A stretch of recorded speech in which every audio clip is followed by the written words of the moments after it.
एक शागिर्द ने अपने उस्ताद से शिकायत की, हुजूर क्या बताएं, रोज आलू मिलता है हजरत, रोज आलू।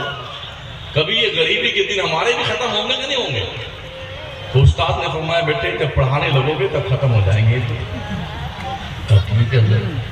इत्तेफाक से पढ़ के फारिग हुआ, पढ़ाने गया तो मदरसा का मुकद्दर सबसे गरीब सब्जी यही है, हजरत आलू रहमतुल्लाह ताला। सर्दी हो, गर्मी हो, बरसात हो, कैसे बना के खा लो, कूट करके, भरता बना के, चटनी बना करके, सालन में डाल करके, दाल में डाल, कैसे कुछ बोलता नहीं था। इतना सिंपल सा आलू बेचारा, रोज फिर आलू। तो उसने अपने उस्ताद मोहतरम को खत लिखा, सलाम दुआ के बाद एक ही शेर का, जफाकारी सितमगारी जो पहले थी वो अब भी है, वही आलू की तरकारी जो पहले थी वो अब भी है। ये गरीबी कब खत्म होगी? खाना हमको रोज मुर्गा बकरा कुरमा चाहिए, है ना? कभी मदरसे में आके पूछते हैं कि मदरसे के बच्चे कितने दिन में गोश्त खाते होते हैं? साउथ अफ्रीका के दौरे पर हमारे मुबल्लिग ने पूछा था वहां के लोगों से, बच्चों से, कितना दिन हुआ बच्चों तुमने गोश्त नहीं खाए? बच्चों ने कहा 6 महीना हो गया हमने गोश्त नहीं खाया। कहा क्या पकाते हो?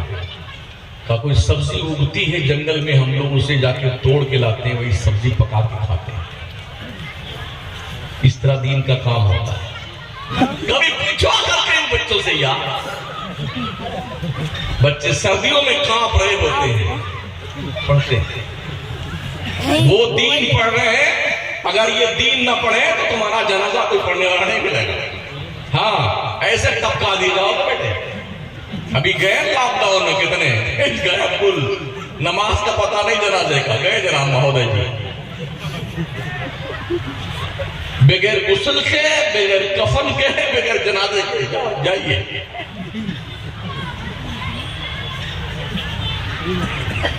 एक जनाजा हम भी पढ़ाने गए थे, हमारे महल्ले के थे, इंतकाल फरमा गया लॉकडाउन उसमें, कोरोना में। बड़ा खबीस था ये कमबख्त, दो क्वालिटी का आया था। पहली क्वालिटी ये थी, हटो कोई छूना मत। दूसरी क्वालिटी थे, बैठ के लोग साथ में खाना खाते थे। क्या बढ़िया से मर्ज क्रिएट किया गया, पकड़ के बना के लाया गया था। हाँ, कुछ तो कूट के मारे गए बेटे, गला दबा के मारा गया, सुई लगा के मार डाला हुआ है। गरीबी खत्म तो नहीं कर पाए, कम से कम 50 लाख गरीबों को खत्म कर दिया मार करके। हमारे शहर के एक साहब थे मिलने वाले हमारे, जिस किसी को जुकाम हो जाए ना, खांस दे जोर से, अरे इसको पढ़ो, कोरोना हो गया, ले गए बेचारे को जयपुर अस्पताल में।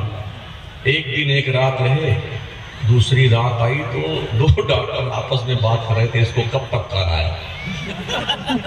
सुन लिया उसने, फोन किया अपने घर वालों को, अरे जल्दी आगे ले जाओ, ये कबीर थे कि अपने मारने के तक।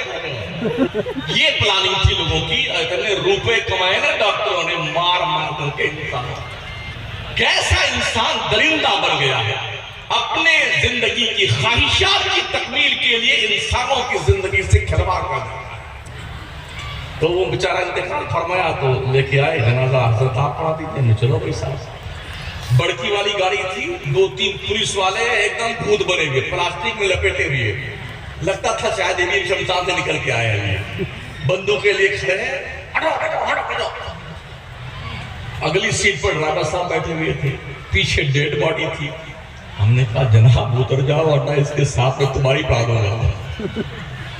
तो ड्राइवर सोचा शायद वाकई पढ़ा देगा मौलाना हमारे ड्राइवर, जल्दी से कूद के भागे।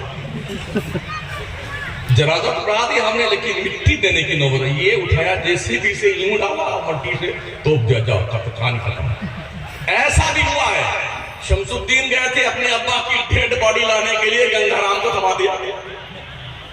और गंगाराम गए थे अपने पिताजी की डेड बॉडी लाने के लिए, तो अब्दुल करीम को संभला दिया गया, ले जाओ आप अंतिम संस्कार कर दो, सुहा कर दो इन्हें। ऐसा अगर उलमा ना रहे, ये मदरसे जिंदा ना रहे, तो अंजाम बहुत भयानक होने वाला है। मस्जिदों के मेंबरों पे खुतबे हो रहे हैं ना, ये मदरसों की देन है।